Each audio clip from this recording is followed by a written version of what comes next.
नहमदुहु व नुसल्ली अला रसूलिहिल करीम अम्मा बअद फ़अऊज़ु बिल्लाहि मिनश शैतानिर रजीम बिस्मिल्लाहिर रहमानिर रहीम। खालिक़े कायनात व मालिके रोज़े माशर अल्लाह रब्बुल इज़्ज़त कुरान मजीद फ़ुरक़ान हमीद में इरशाद फरमाता है, मा असाब मिन मुसीबतिन फ़िल अर्दि वला फ़ी अनफुसिकुम, जो भी मुसीबत तुम्हारे पर आती है या ज़मीन पर नाज़ल होती है, इल्ला फ़ी किताबिम मिन क़ब्लि अन नब्रअहा, उसके सिवा नहीं है जो लोहे महफूज़ में लिखी जा चुकी है तुम्हारी पैदाइश से कबल। इन्न ज़ालिका अलल्लाहि यसीर, बेशक अल्लाह के लिए ऐसा करना बहुत ही आसान है। अल्लाह रब्बुल इज़्ज़त ने इस दुनिया को दारुल आज़माइश बनाया है। ये दुनिया दारुल इम्तहान है, ये दुनिया दारुल अमल है, और आखिरत को यानी जन्नत को अल्लाह रब्बुल इज़्ज़त ने दारुस सलाम बनाया है, दारुल जज़ा बनाया है और दारुस सकून बनाया है। हर आने वाला शख्स इस दुनिया में हालते आजमाइश में है। किसी से अल्लाह लेकर आजमा रहा है और किसी को अल्लाह देकर आजमा रहा है। किसी को सुख देकर आजमा रहा है और किसी को दुख देकर आजमा रहा है। किसी को औलाद देकर आजमा रहा है और किसी को औलाद से महरूम रखकर आजमा रहा है। किसी को बीमारी देकर आजमा रहा है और किसी को शिफा देकर आजमा रहा है। कहने का मकसद ये है कि हर शख्स मुझ आप समेत हालत आजमाइश में है। आज हमने 3 नकात पे बात करनी है या 3 बातें समझनी और समझानी है। अगर हम सब हालते आजमाइश में हैं तो कैसे मालूम होगा कि मेरी आजमाइश कब ख़त्म होगी?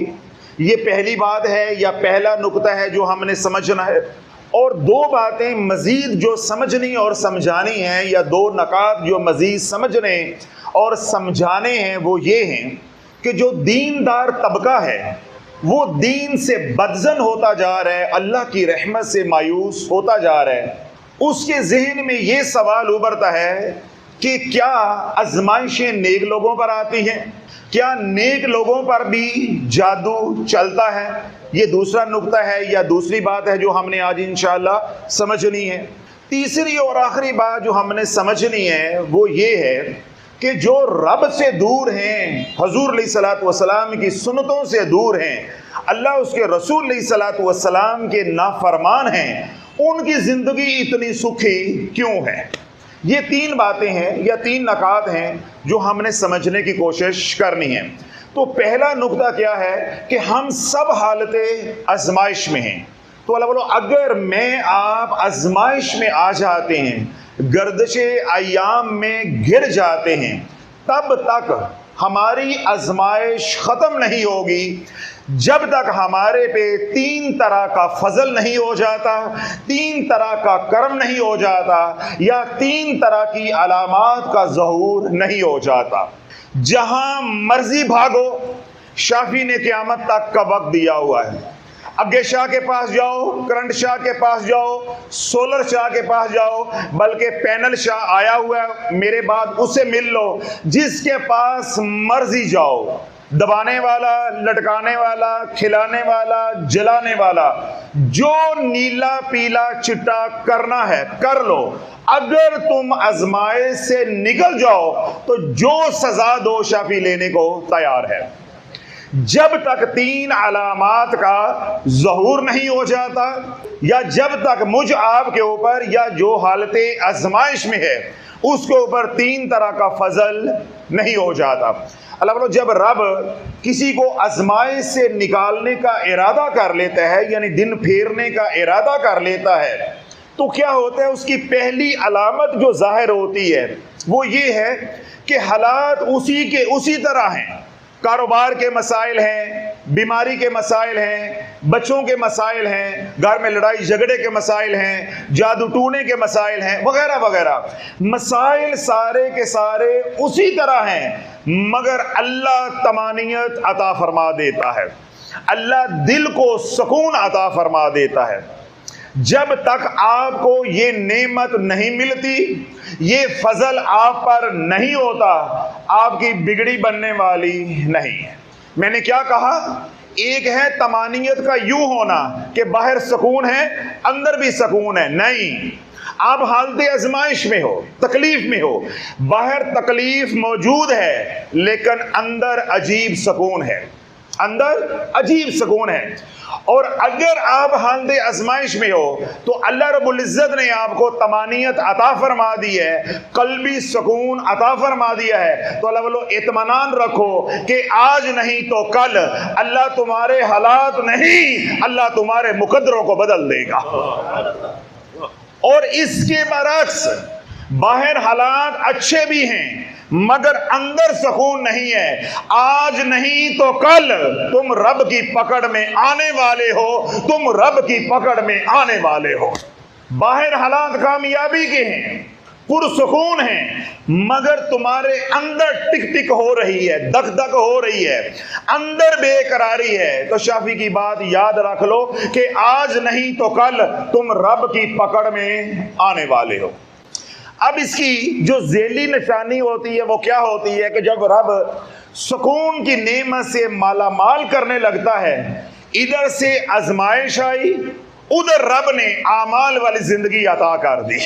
इधर बुरा वक्त आया, कड़ा वक्त आया, आजमाइश आई, बुरे हालात आए, अल्लाह ने आमाल वाली जिंदगी अता कर दी। पहले 2 नमाजें थी, 5 पूरी हो गई। पहले जिक्र कभी कभार था, अब बाकायदगी के साथ करना शुरू कर दिया। पहले तस्बीह 1 दुरूद पाक की थी, अब 1000 बार दिन में और 1000 बार रात में पढ़ना शुरू कर दिया। और आमाल की तरफ आगे गुनाह छोड़ना शुरू कर दिए। तो जब आमाल वाली जिंदगी मिल जाती है तो रब क्या फरमाता है, अला बिज़िक्रिल्लाहि तत्माइन्नुल कुलूब। तो जो कल्ब का इत्मीनान है वो अल्लाह की याद में है। आमाल वाली जिंदगी की बरकत से अल्लाह तमानियत अता फरमा देगा। जब आपके ऊपर पहला ये फजल हो गया तो मैंने क्या कहा कि यकीन रखो, पुरसुकून रहो कि अल्लाह अब हालात नहीं, अल्लाह मुकद्दर बदलेगा। और मुकद्दर बदलने से मुराद क्या है, अल्लाह दुनिया भी बना देगा और अल्लाह आखिरत भी बना देगा। अब मुझे बताओ, ये बुरे हालात आपके लिए बुरे साबित हुए? ये बुरे हालात तो आपकी कामयाबी के लिए अल्लाह ने भेजे हैं। कोचवान है, वो छांटा मारता है अपने घोड़े को, तो क्या वो नाराज होकर मारता है?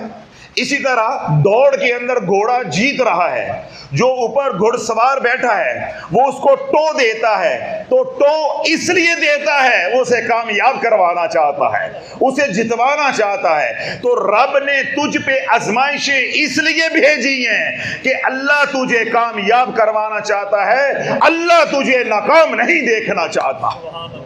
क्यों? अल्लाह ने वादा किया है, वाला सौफा युतीका रब्बुका फतरदा, ऐ मेरे महबूब हम तुझे इतना देंगे कि तू अश कर उठेगा। तो बोलो, अगर वहां मेला लगे, माशर बर्पा हो और हर दूसरा बंदा जहन्नुम में जा रहा हो, क्या आमना का लाल खुश होगा? तो अल्लाह इसलिए आजमाइशें भेजता है। तो आजमाइश आने के बाद मैंने अर्ज किया कि अल्लाह आमाल वाली जिंदगी दे देता है, तो फिर यकीन रखो कि अल्लाह तुम्हारे दिन नहीं फेरेगा, अल्लाह तुम्हारे मुकद्दरों को फेर देगा। ये है पहली अलामत। दूसरा फजल या दूसरी अलामत क्या है? हालात नाकामी वाले हैं। बेटियां घर में जवान बैठी, रिश्ते नहीं हो रहे, जादू टूना जान नहीं छोड़ा, घर में लड़ाई झगड़े हैं या और दीगर मसाइल हैं जिनकी वजह से आप परेशान हैं। अब मसाइल जूं के तू हैं, मगर अल्लाह ने आपको सब्र अता कर दिया है। जमाना जो कुछ भी कह रहा है या जमाना जो कुछ भी तेरे खिलाफ कर रहा है, अल्लाह ने तुझे सब्र की नेमत से माला माल कर दिया है। तो शाफी क्या ऐलान करता है कि यकीन रखो, अल्लाह अब तुम्हारे हालात नहीं, अल्लाह तुम्हारे मुकद्दरों को बदल देगा। तो कितनी तरह का फजल हो गया या कितनी तरह का करम हो गया? 2 तरह का। पहला मैंने बताया कि अल्लाह तमानियत की नेमत अता फरमाएगा, और दूसरी नेमत क्या है या दूसरा फजल क्या है कि अल्लाह हालात के ऊपर सब्र अता फरमा देगा।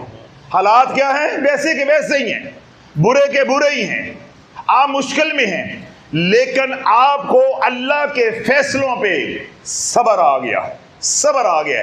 तो ये 2 तरह का फजल हो गया। तीसरा फजल या तीसरी अलामत क्या है कि हालात बद से बदतर नहीं समझे। दो चार बंदे समझ गए हैं, खानका के साथ जुड़े, सिलसिला अलिया कादरिया शाफिया के साथ जुड़े, दुनिया भर से 176 ममालिक के लोग शाफिया सोशल मीडिया के साथ जुड़े। अल्लाह ने आमाल वाली जिंदगी दे दी, गुनाहों से तौबा कर ली, हालात बदतर नहीं बल्कि बद से बदतर होते जा रहे हैं। इसके बावजूद अल्लाह ने अपनी रजा अता कर दी। अगर ये फजल तेरे पे हो गया तो अल्लाह तेरे हालात नहीं, अल्लाह तेरे मुकद्दरों को बदल देगा। आज मुसलमान क्या कहते हैं, हजरत साहब हम आपके साथ जुड़े हैं, आपके बताए हुए आमाल कर रहे हैं और आदो वज़ाइफ कर रहे हैं, हालात तो पहले से भी बुरे हो गए, हालात तो पहले से भी बुरे हो गए हैं। मैंने क्या कहा कि आमाल वाली जिंदगी मिली, हालात और बदतर हो गए, अच्छे नहीं हुए। अच्छे होना तो हर एक को समझ आता है। मैं क्या समझा रहा हूं कि आमाल करना शुरू किए और हालात और बदतर होना शुरू हो गए, मगर तू अल्लाह के फैसलों पे राजी रहा, अल्लाह की रजा में राजी रहा, तेरा दिल पुकारता रहा, तेरा दिल बोलता रहा, व रिजवान मिनल्लाहि अकबर, अल्लाह की रजा बहुत बड़ी है। मैंने अपनी रजा को अल्लाह की रजा पे कुर्बान कर दिया है। जब ये तेरा दिल बोलेगा तो अल्लाह हालात नहीं मुकद्दरों को बदल देगा, और जब तेरी जुबान बोलेगी लो जी ये क्या हो गया, हम शाफी साहब के पास गए, हमने गुनाह भी छोड़ दिए, हमने सूद भी छोड़ दिया, उनके लानत मलानत करने पे मैंने अपनी बहन का हिस्सा भी दबाया हुआ दे दिया, फुला प्लाट पे कब्जा किया था वो भी मैंने छोड़ दिया, मैंने ऑनलाइन ट्रेडिंग भी छोड़ दी, हालात तो और बदतर हो गए हैं, इससे अच्छा नहीं था पहले ही। हमें सुनाते हैं। तो मैंने क्या कहा कि अगर आमाल वाली जिंदगी मिल गई और तू आमाल करना शुरू हो गया, जिंदगी और कठिन हो गई, हालात और बदतर हो गए, मगर तू अल्लाह की रजा पे राजी रहा, अब अल्लाह तेरे हालात नहीं बदलेगा, अल्लाह तेरे मुकद्दरों को बदलेगा। हुजूर अलैहिस्सलातु वस्सलाम ने फरमाया, अल्लाह रब्बुल इज्जत इरशाद फरमाता है, ए बंदे एक तेरी रजा है, हदीस कुदसी है, ए बंदे एक तेरी रजा है, एक मेरी रजा है, तू अपनी रजा को मेरी रजा पे कुर्बान कर दे, फिर वही होगा जो तेरी रजा है, फिर वही होगा जो सरफराज की रजा है। और अगर तू अपनी रजा को मेरी रजा पे कुर्बान नहीं करेगा तो मैं तुझको तेरी रजा में थका दूंगा, होना वही है जो मेरी रजा है, होना वही है जो मेरी रजा है। अल्लाह बोलो अगर ये चाहते हो कि ऐसे हो जैसे मैं चाहता हूं तो फिर अपनी चाहत को अल्लाह की चाहत पे कुर्बान कर दो। जब अपनी चाहत को, अपनी मर्जी को, अपनी रजा को एक बार अल्लाह की रजा पे, अल्लाह की मर्जी पे, अल्लाह की चाहत पे कुर्बान कर दोगे, फिर सारी जिंदगी जो सोचोगे वो होता जाएगा, जिधर निगाह करोगे होता जाएगा। लफ्ज निकामी तुम्हारे तकदीर, तुम्हारे मुकद्दरों में से मिटा दिया जाएगा। एक बार अल्लाह की रजा पे राजी हो जो। अल्लाह बोलो ये तीन तरह का फजल है। जब ये तीन तरह का फजल किसी पे हो जाता है या होना शुरू हो जाता है, या ये तीन अलामात किसी की जिंदगी में जाहिर हो जाती हैं या होना शुरू हो जाती है, तो समझ लो कि अब आजमाइश का वक्त कलील रह गया, अब आजमाइश का वक्त कलील रह गया है, अब ये काली रात खत्म होने वाली है। और अगर ये तीन तरह का फजल नहीं है, अब ये भी तो बात है ना, अगर ये तीन तरह का फजल आप पर नहीं है तो फिर क्या है कि दिन रात इस्तगफार करो, गिड़गिड़ाओ, अपने गुनाहों पे नादम हो, शर्मिंदा हो, अल्लाह से मांगो, अल्लाह से मांगो कि या अल्लाह वो कौन सा गुनाह है जिस गुनाह की वजह से तू रूठ गया है, अल्लाह वो गुनाह माफ कर दे। अब हमें तो मालूम नहीं है, हम तो दिन रात गुनाह करते हैं, तो जब दिन रात गुनाह करते हैं, इतने गुनाह हैं, हमें मालूम नहीं है कि रब ने किस गुनाह से किस गुनाह से हमें पकड़ा है, या रब किस गुनाह से रूठा है, या उसकी रहमत किस गुनाह की वजह से रूठी है। तो रब की बारगाह में इल्तिजा करो, या अल्लाह जिस गुनाह से तो रूठा है वो गुनाह ही माफ कर दे। मेरा कहने का मकसद ये है, या तरबियत करने का मकसद ये है, अगर तो ये 3 तरह का फजल शामिल हाल है तो पुरसुकून रहो। अगर ये 3 तरह का फजल शामिल हाल नहीं है तो कसरत से इस्तगफार करो, अल्लाह को मनाओ। ये पहला नुक्ता था जिससे कलाम करना था, या जो समझाना मकसूद था। दूसरा नुक्ता या दूसरी बात जो समझाना मकसूद है वो ये है कि आज कोई भी नौजवान या कोई भी शख्स तबलीग में चला जाता है, 40 दिन के लिए चिल्ला लगा लेता है। वो ये समझता है कि मैं अल्लाह का लाडला हो गया हूं, अब मेरे ऊपर आजमाइशें या मेरे ऊपर बुरे हालात नहीं आएंगे। इसी तरह जो तरीकत के लोग हैं, पीरी मुरीदी के लोग हैं, वो खानका में चले जाते हैं, किसी बुजुर्ग के हाथ पे जाके हाथ रख देते हैं या हाथ में हाथ दे देते हैं, मुरीद हो जाते हैं। तो वो ये समझते हैं कि हम अल्लाह करना शुरू हो गए हैं और आदो वज़ाइफ करना शुरू हो गए हैं, फुला मलंग के या फुला अल्लाह वाले के या फुला बुजुर्ग के मुरीद हो गए हैं, अब हम अल्लाह के लाडले हो गए हैं, हुजूर अलैहिस्सलातु वस्सलाम के प्यारे हो गए हैं, अब हमारे ऊपर आजमाइशें नहीं आएंगी, हमारे ऊपर बुरे हालात नहीं आएंगे। इसलिए मैंने कहा था जो दीनदार तबका है, जब उनके ऊपर जादू चलता है या बीमारियां आती हैं या मुश्किल हालात होते हैं तो वो परेशान हो जाता है। वो क्या कहते हैं, हजरत साहब हम तो नमाज भी पढ़ते हैं, हम तो जिक्र असगार भी करते हैं, हम तो औराद वज़ाइफ भी करते हैं, हमने तो बहनों का हिस्सा भी दिया है, हम तो उशर ज़कात भी देते हैं, हम तो हलाल भी कमाते हैं, फिर हमारे पे जादू क्यों हो गया? हमने तो किसी पे जादू नहीं किया। इसका क्या मतलब है कि उन्होंने एक पैमाना रख लिया है कि जादू उस पर होगा जो किसी पे जादू करता है। हजरत साहब हमने तो कभी गमला नहीं तोड़ा, लोगों ने हमारा घर तोड़ दिया है, हमने तो किसी को कुछ कहा नहीं है। इसका मतलब है जो किसी को कुछ कहे उसके घर में बीमारियां आती, जबकि हमने बात कहां से शुरू की है कि ये दुनिया दारुल आजमाइश है। क्या जो चिल्ले लगाते हैं उनको हार्ट अटैक नहीं होता? मजा नहीं आ रहा, मेरे पसीने निकल रहे और आपको बात समझ नहीं आ रही। जो चिल्ले लगाते हैं उन्हें हार्ट अटैक नहीं होता? मुझे बताओ, जो चिल्ले लगाते हैं, तबलीग का काम करते हैं, उन्हें हार्ट अटैक नहीं होता? या जो मुरीद होते हैं, सालकीन होते हैं, उन्हें हार्ट अटैक नहीं होता? उन्हें शुगर नहीं होती? उन्हें हादसों का सामना नहीं करना पड़ता, यानी रोड एक्सीडेंट नहीं होते? कौन सी बीमारी है जो उन्हें लाहक नहीं होती? तो अल्लाह आजमाइशों में से एक आजमाइश जादू है। जादू नेक लोगों पे भी चलता है और बुरे लोगों पे भी चलता है। जिस तरह हार्ट अटैक है वो नेक लोगों को भी होता है, बुरे लोगों को भी होता है। शुगर है, नेक लोगों को भी हो जाती है, बुरे लोगों को भी हो जाती है। माली तंगदस्ती है, नेक लोगों को भी आ जाती है, बुरे लोगों को भी आ जाती है। औलाद से महरूमी है, नेक लोग भी औलाद से महरूम रह जाते हैं बज़ाफ़ात, और इसी तरह बुरे लोग भी हैं, वो भी औलाद से महरूम रह जाते हैं। तो ये बात कहना कि हमने तो किसी का कुछ बिगाड़ा नहीं है, हमने तो किसी पे जादू किया नहीं है, हम तो नमाज रोज़ा भी करते हैं, ज़कात भी देते हैं, हमारे पे जादू क्यों हो गया? हमारे पे जादू क्यों हो गया? तो मैं ऐसे लोगों को एक ही बात कहता हूं, जब ये मेरे सामने गिला करते हैं, मैं इन्हें यह कहता हूं कि तेरे नबी ने माज़अल्लाह किसी का क्या बिगाड़ा था? चुप। दूसरा मैं कहता हूं मौला हुसैन ने किसी का क्या बिगाड़ा था? जिनका पूरा खानदान, पूरा कुंबा ही मलिया मेट कर दिया गया और फिर अपनों ने किया। चुप। फिर कहते हैं हम नमाजें पढ़ते हैं, चिल्ले लगाते हैं, जिक्र अज़कार तस्बीहात करते हैं। मैं कहता हूं तेरा नबी नहीं करता था? जिसके डर की ये खैरात है। चुप।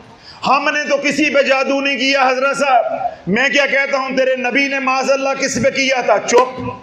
तो लफ्ज़ जब तरबियत नहीं होती तो यूं बंदा गुमराह हो जाता है।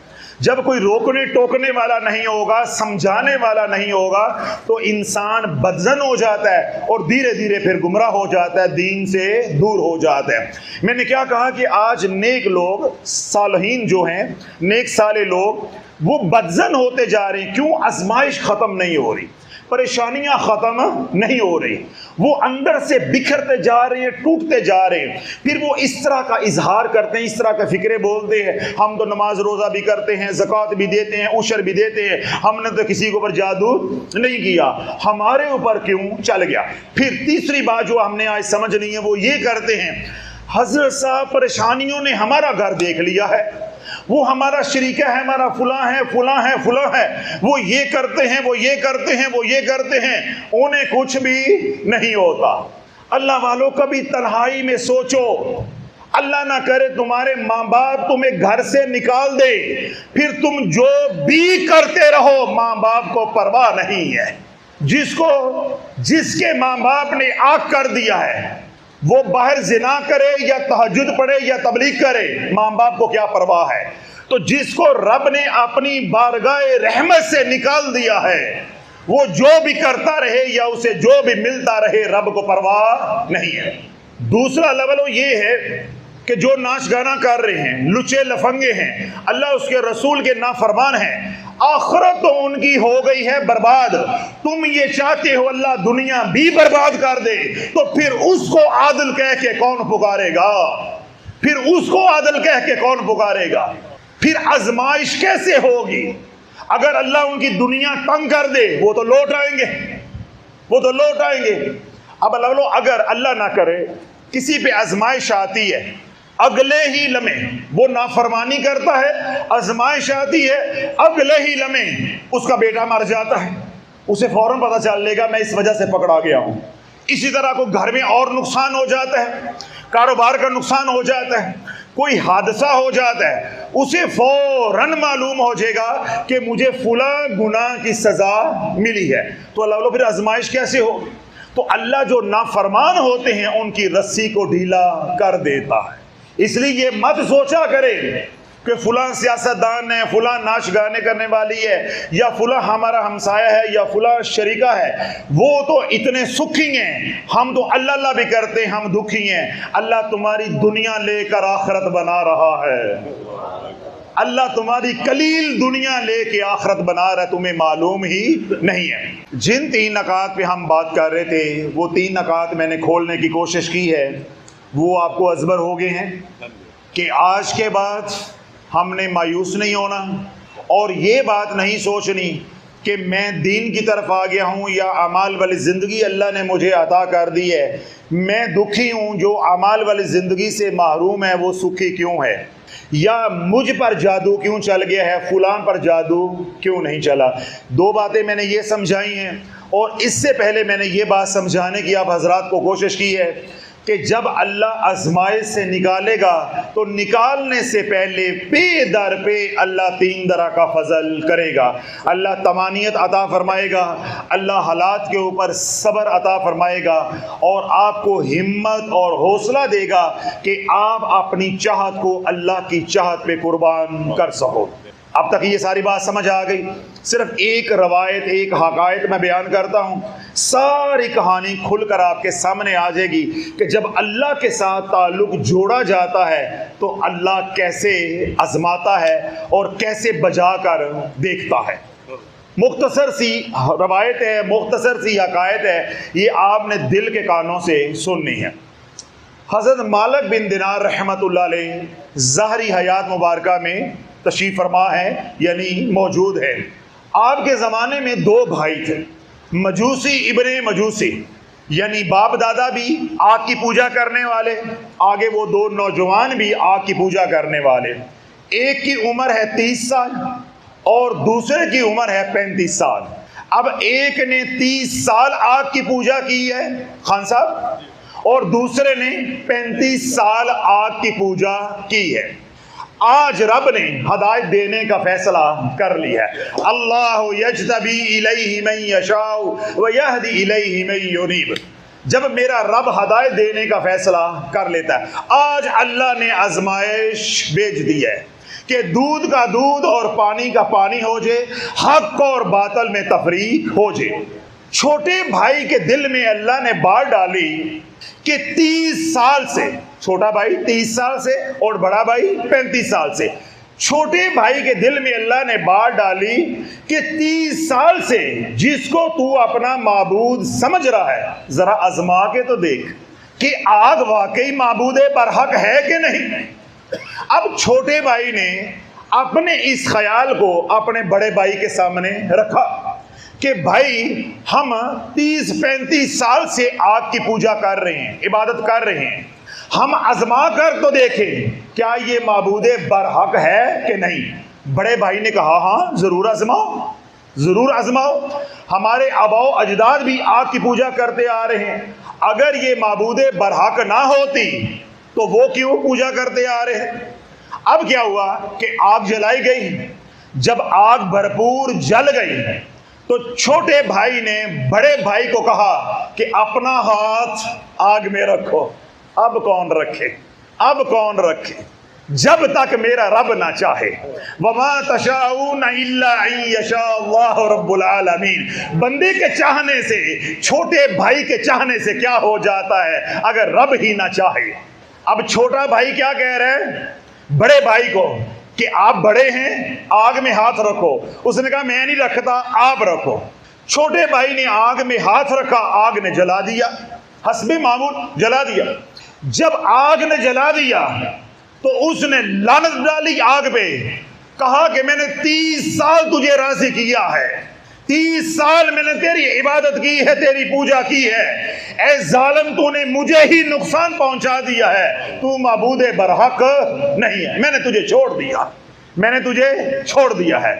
छोटे भाई ने बड़े को कहा कि तू भी छोड़ दे।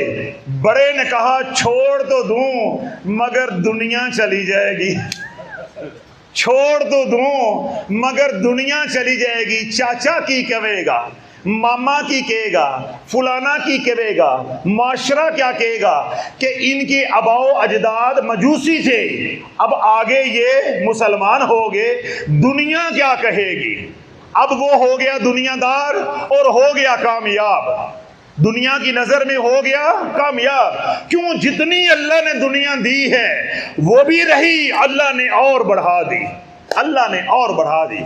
और जिसने आग को छोड़ दिया उसके साथ क्या हुआ, दिल के कानों के साथ सुनिएगा, फिर आपको वो फिक्रा समझ आएगा जो शाफी ने बोला था, हजरत साहब हम आपके साथ जुड़ गए, आमान वाली जिंदगी की तरफ आ गए, अब हालात क्यों बेहतर नहीं हो रहे, अब क्यों बद से बदतर हो रहे हैं। शाफी आज तुझे ये समझा कर भेजेगा कि तू 200 का तरबूज लेने जाता है तो टक्की के बगैर नहीं लेता, अल्लाह ने तो तुझे जन्नत देनी है तो वो आजमाए बगैर कैसे दे सकता है।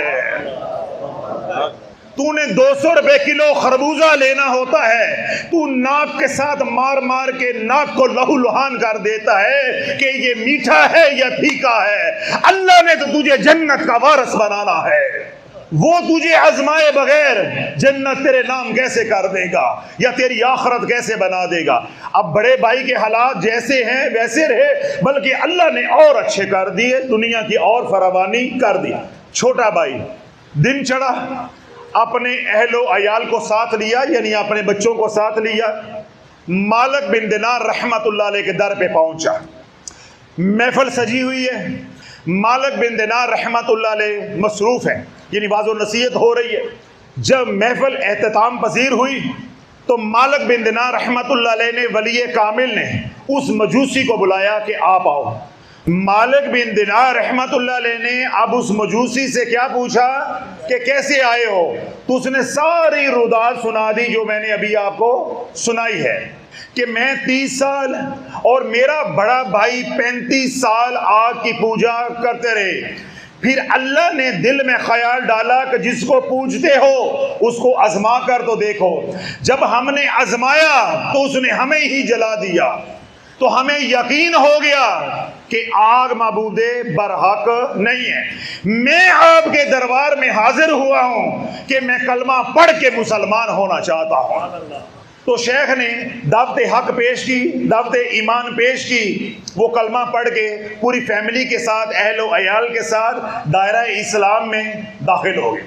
अब वो जो नौ मुस्लिम है, मजूसी तो था ना, अब तो नौ मुस्लिम हो गया, अब वो जो नौ मुस्लिम है उसके अहलो अयाल हैं मालिक बिन दिनार रहमतुल्लाह अलैह ने इशारा किया कि यहाँ बैठ जाओ। कहाँ बैठ जाओ? एक तरफ होकर बैठ जाओ। अब अल्लाह तवज्जो रखिएगा, मालिक बिन दिनार रहमतुल्लाह अलैह ने क्यों इशारा किया कि अब दुनिया रूठ जानी है, कि अब दुनिया रूठ जानी है। इधर एक चिल्ला लगाया तो कहते हैं कि गम रूठ जाएं, हम अल्लाह के लाडले हो गए हैं। एक तस्बीह दुरूद पाक की पढ़ ली, अपने मुर्शद के पास एक हाजिरी दे ली, तो क्या समझते हैं हम अल्लाह के लाडले हो गए हैं। उधर मालिक बिन दिनार रहमतुल्लाह अलैह उस नो मुस्लिम को क्या कह रहे हैं? इधर होकर बैठ जाओ। फिर आपने मजलिस की तरफ मुखातिब होकर इशारा किया, इसकी कोई मदद करो, इसकी कोई मदद करो। अल्लाह बोलो, जब वो मदद ले लेता मजा नहीं आ रहा। मैंने क्या कहा था कि अब थोड़ी सी बात है, दिल के कानों से सुननी है। आजमाइश दर आजमाइश है, आजमाइश दर आजमाइश है। पहले क्या हुआ कि दीन छोड़ा, अपना मजहब छोड़ा, घर बार छोड़ा, कुंबा छोड़ा, खानदान छोड़ा, तन तनहा हो गए। आज बेयारो मददगार हैं, वलीए कामिल के दर पे हैं। कल देने वाले थे, आज लेने वाले बन गए हैं। कल ये हाथ देने वाला था, आज वलीए कामिल कह रहा है वहां बैठ जाओ, वहां बैठ जाओ। और अहले मजलिस से कह रहा है, इशारा कर रहा है कि इनकी मदद करो, ये एक अलग आजमाइश है। आपको समझ नहीं आई?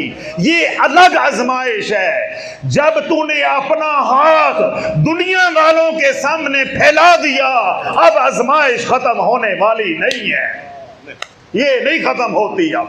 अब उस नौजवान ने क्या कहा, जब वलीए कामिल ने इशारा किया कि आप उधर बैठ जाओ, तो जब अहले मजलिस से मुखातिब होकर अपील की, दरख्वास्त की, इस नौ मुस्लिम की खिदमत की जाए, मदद की जाए, वो नौ मुस्लिम 10 बस्ता अर्ज कर लगा, ए वलीए कामिल, ए मुर्शिदे बरहक, मैंने इस्लाम दुनिया के लिए कबूल नहीं किया, मैंने अल्लाह की रजा के लिए कबूल किया है।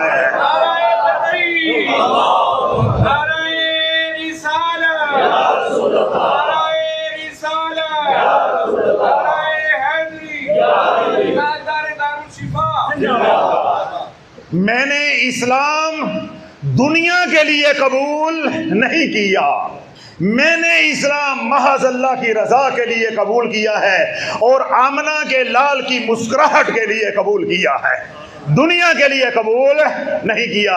हुण जरा हाथ खड़े करो, जिन्होंने शाफी दा हाथ फड़िया साड़ी दुनिया सीधी हो जाएगी। करो करो हाथ खड़े। एक ने नहीं, लाखों ने इस हाथ में हाथ दिया हुआ है कि हमारी दुनिया दुरुस्त हो जाएगी। शाफी की खानकाह तो तुम्हारी खिदमत पे चलती है, तो शाफी तुम्हारी दुनिया कैसे बना सकता है?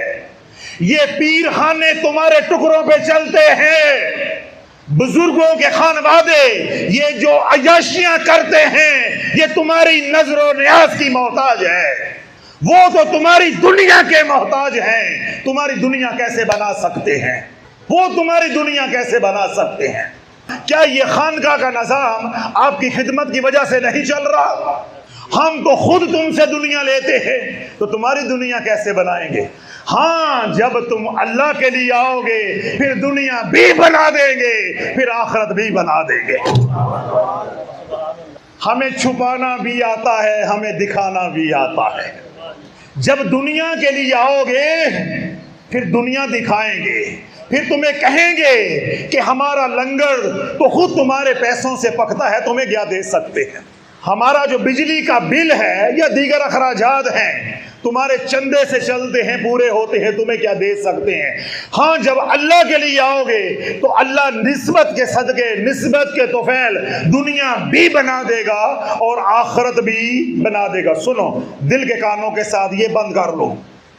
मालिक बिन दिनार रहमतुल्लाह अलैह ने जब उस नौजवान से कहा कि उधर होकर बैठ जाओ, इधर अहले मजलिस से क्या दरख्वास्त की है कि इसकी मदद करो, उस नौजवान ने क्या कहा है कि मैंने मदद के लिए इस्लाम कबूल नहीं किया, इस्लाम कबूल किया है तो अल्लाह की, अपनी रजा को किसकी रजा पे कुर्बान किया है? अल्लाह की रजा पे। आजमाइश खत्म। यहीं से बात शुरू की थी। अपनी रजा को अल्लाह की रजा पे कुर्बान कर दिया, आजमाइश खत्म। कि मैंने दीन इस्लाम रोकड़े के लिए, माल के लिए, मैंने शाफी के हाथ में हाथ माल के लिए, रोकड़े के लिए नहीं दिया, आमना के लाल के तबस्सुम के लिए दिया है, एक झलक के लिए दिया है, एक मुस्कुराहट के लिए दिया है, माल के लिए नहीं दिया। बात खत्म हो गई, महफल बर्खास्त हो गई। नौजवान अपने अहलो अयाल से चला गया, अपना शहर छोड़ा, अपना घर छोड़ा, अपना कुंबा छोड़ा, अपना खानदान छोड़ा, अपनी बरादरी छोड़ी, एक पहाड़ की कोख में रात गुजारी। सुबह अहलिया कहने लगी कि सब कुछ तो छूट गया है, या सब कुछ तो हमने छोड़ दिया है, जाओ जाकर मेहनत मजदूरी करो, कमा कर लेकर आओ। अब आजमाइश का निजाम फिर शुरू, अब आजमाइश का निजाम फिर शुरू कि कमा कर लेकर आओ। अब वो नौजवान उस पहाड़ से निकलता है, बस्ती में आता है, आबादी में आता है, सारा दिन मजदूरी के इंतजार में बैठा रहता है, मजदूरी नहीं मिलती। दीन इस्लाम कबूल किया है, दीन इस्लाम कबूल किया है। अब रब बजा कर देख रहा है, मुनाफिक तो नहीं है। अब रब बजा कर देखने लगा, ये मुनाफिक तो नहीं है, ये लाहौर से दुनिया लेने आया है या पेशौर से दुनिया लेने आया है, ये लाहौर से सिर्फ मेरी रजा की खातिर जियारत के लिए आया है या दुनिया लेने के लिए आया है। अब अल्लाह आजमा के देखने लगा है। अब क्या है कि सारा दिन इंतजार में रहा, मजदूरी नहीं मिली। शाम को जब घर पहुंचा, बीवी बच्चे भूख और प्यास से बिलक रहे हैं, खुद भी भूखा है, बीवी बच्चे भी भूखे प्यासे हैं। इसी में रात गुजर गई। अगला दिन है अब जुमेरात का। जुमेरात को फिर मेहनत मजदूरी के लिए निकला, सारा दिन अल्लाह के जिक्र में रहा, अल्लाह से मांगता रहा, मेहनत मजदूरी नहीं मिली। अब शर्मिंदा है, परेशान है कि घर जाऊं तो किस मुंह से जाऊं, घर नहीं गया।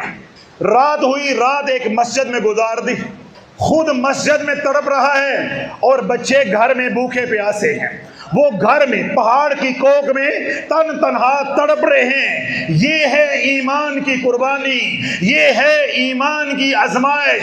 अब मेरा सवाल ये है कि तूने सिलसिला अलिया कादरिया शाफिया की निस्बत के लिए क्या कीमत अदा की है?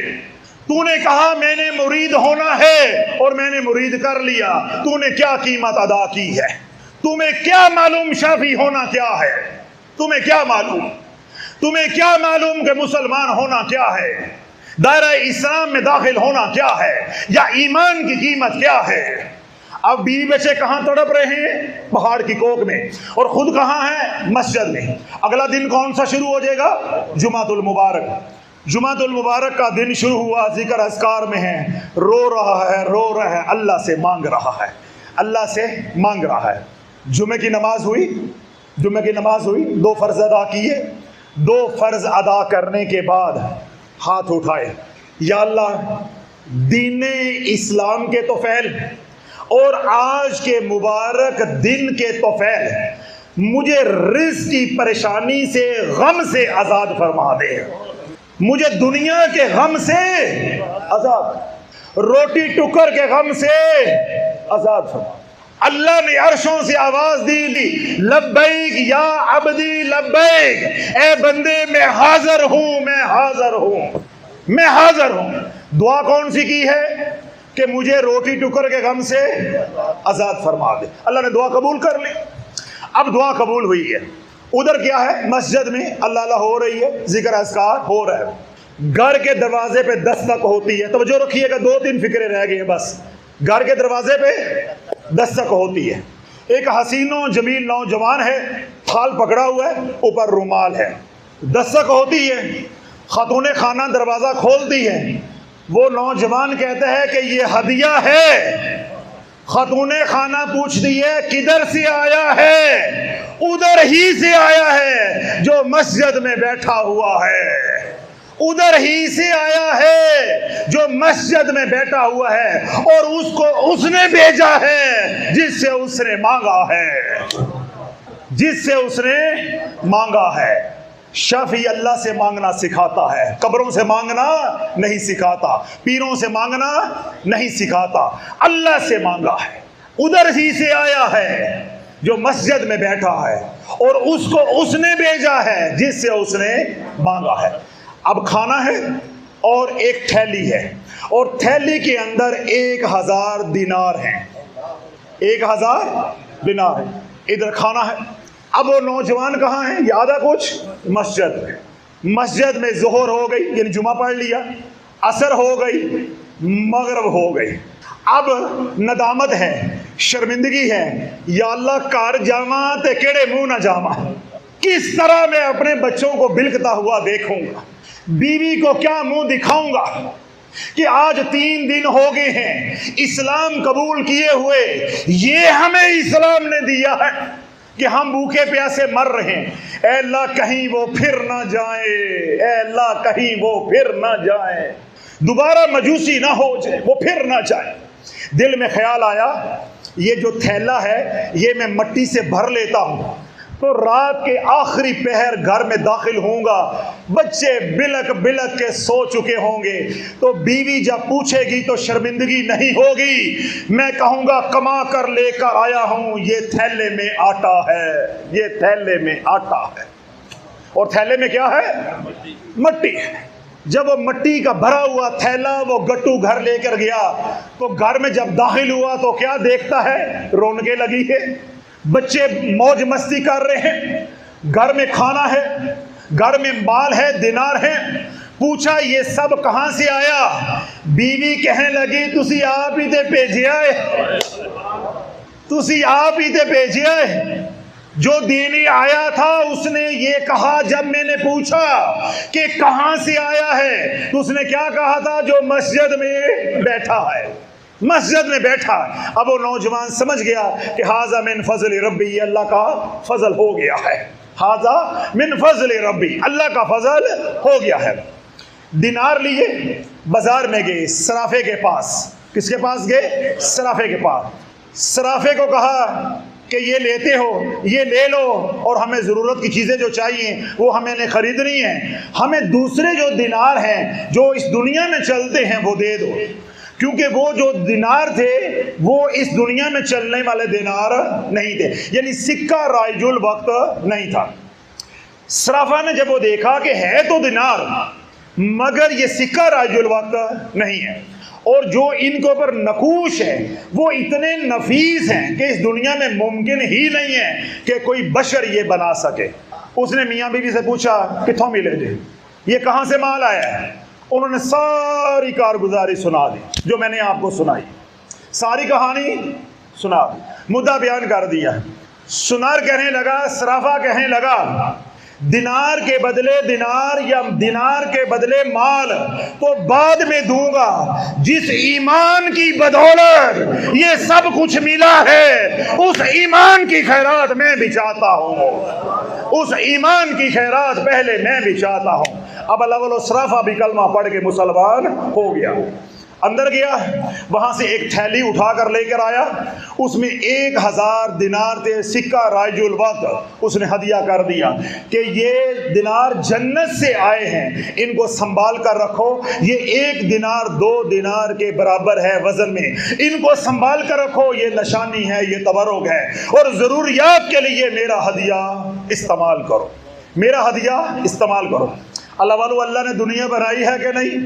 क्या किया है? वही 3 बातें, तमानियत, तमानियत, सबर, अल्लाह की रजा पे राजी, अल्लाह की रजा पे राजी। आगे सुनो, दोनों मियाँ बीवी घर आ गए, सुन रहे हो? दोनों मियाँ बीवी घर आ गए। अल्लाह बोलो, जब आजमाइश आती है तो आजमाइश दर आजमाइश होती है, ये असूल है, और जब अल्लाह का फजल होता है तो फजल दर फजल होता है, फजल दर फजल होता है, ये अल्लाह की सुन्नत है, अल्लाह की तरतीब है। अल्लाह ने खाना भी दिया, अल्लाह ने इज्जत भी, अल्लाह ने माल भी दिया, और एक शख्स को अल्लाह ने ईमान की दौलत से भी सरफराज किया। मियाँ बीबी अब खुशी खुशी घर आ रहे हैं। घर आके घर वाली कहती है, ए बोरी च की रखे आज? आते हो तेरी बेगम जैसे पूछती है घूरी पा के। अब तो माहौल बदल गया ना, अब तो खुशी खुशी वाला माहौल है, अब तो गम वाली रात खत्म हो गई। ये बोरी में क्या है? वो नौजवान कहने लगा, जो बोरी में है उसे रहने दो, जो बोरी में है उसे रहने दो। तो बीवी अगर शोहर की मान ले तो वो बीवी थोड़ी है। अब आतिफ की बीवी आतिफ की मान ले तो बेचारा आतिफ रोता हुआ चूनिया से मेरे पास आएगा। ये अपने ठिकाने पे रहता, जिम्मेदार करता, नवाब आदमी है, सरदार आदमी है। बीवी ने नचाया सरदार को तो शाफी याद आया। अब वो कह रहे हैं कि बोरी को रहने दो, जहां है छोड़ो। तो बीवी क्या कहती है? नहीं वो तो चकी है। कहता आटा है उसमें। क्या है? आटा है। अब आटा है तो उसी मैनू पहला क्यों नहीं दसिया? अब वो कहने लगा कि भाई जब मैं घर में दाखिल हुआ तो इतनी नेमतें मैंने देखी, उस आटे की जरूरत ही नहीं थी, इसलिए मैंने बताया ही नहीं है। आतिफ को बहाने तो बड़े आते हैं ना, तो हर शोहर को बहाने आते होते हैं। अब वो क्या कह रहा है? आटा है। अब वो उस सवाल क्या कर रही है कि आपने मुझे पहले क्यों नहीं बताया? अब वो जवाब क्या दे रहा है कि भाई घर में इतनी नेमतें थी, फरावानी थी, मैंने कहा उस आटे का जरूर जिक्र करना है। अच्छा मैं लेकर आऊं। जब ना रहा गया, नौजवान ने कहा ले आओ। वो आटा उठाकर जो कोने में पड़ा है वो ले आओ। जब लाकर सामने रखा तो नौजवान ने कहा खोल कर देखो। उसको कहा, अपनी बीवी को कहा कि खोल के देखो।